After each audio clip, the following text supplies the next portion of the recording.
My next guest says all the internal scuffling among House Republicans could pose a governance problem for the chamber going forward. Joining me now is CNBC contributor James Pethokoukis, an economic policy analyst at the American Enterprise Institute. He's also the author of a new book called The Conservative Futurist. James, welcome.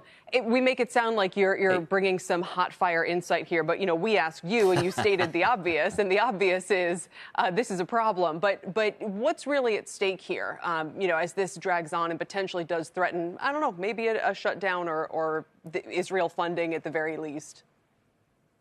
Yeah, well, you pick them.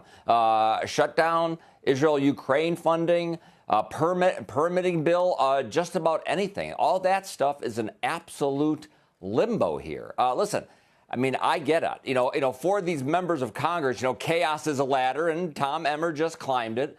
We'll see if it leads anywhere. I mean, 26. Did he get 26 no votes? I mean, that is worse than Jordan. That is a huge hill to climb, and I heard Matt Gaetz maybe voted for him. The Trump people don't like him. I don't think we're at the end of the story here.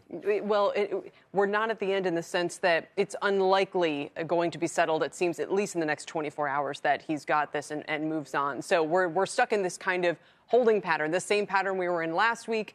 Also Yes. Interesting that McHenry has made it clear he doesn't really want to be empowered as Speaker. He sounded a little resistant to going that route. I'll be honest. I am very skeptical when politicians say they don't want the bigger job, right? That Sure. They don't want the job with more power. I mean, I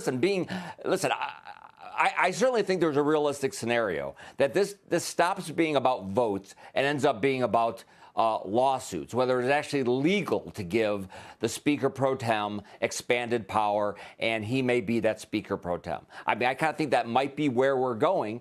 And I think at the end of the day, he would take that job, and I think he would certainly take the Speaker's job. Again, big, giant mountain of salt when politicians say, I don't want the big job. I'm okay where I'm at.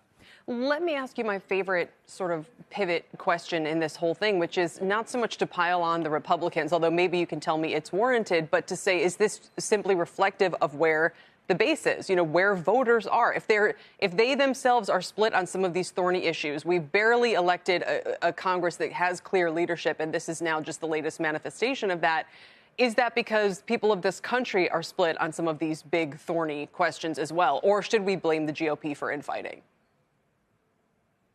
Well, clearly there's a very high level of infighting and dissonance inside the Republican Party. You have the Republican base, doesn't think too much of its actual leaders. I mean, in a normal scenario, somebody like Tom Emmer, that's kind of like the kind of person you think might be Speaker. But you know what? He voted. He voted to certify the election.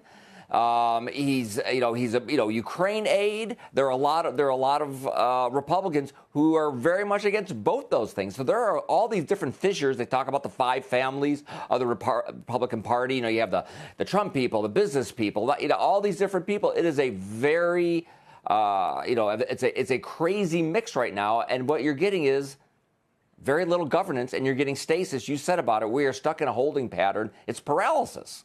Sometimes the line is that, gridlock is good, that markets like it and stocks can do well and this and that. I see you shaking your head, and that was kind of just wanted to end with what you think the practical takeaway is for investors. Like, this isn't 1999, economy booming, peace everywhere. We have problems. We have a lot of foreign policy problems. We have an economy that could be doing a lot better. What are we going to do about immigration? What are we going to do about science funding? We have these regulations which make it impossible to build anything in this country, which the Biden administration is finding out. We have things that need to get done. So I really am against the notion that right now gridlock is good. Again, maybe 25 years ago, not today.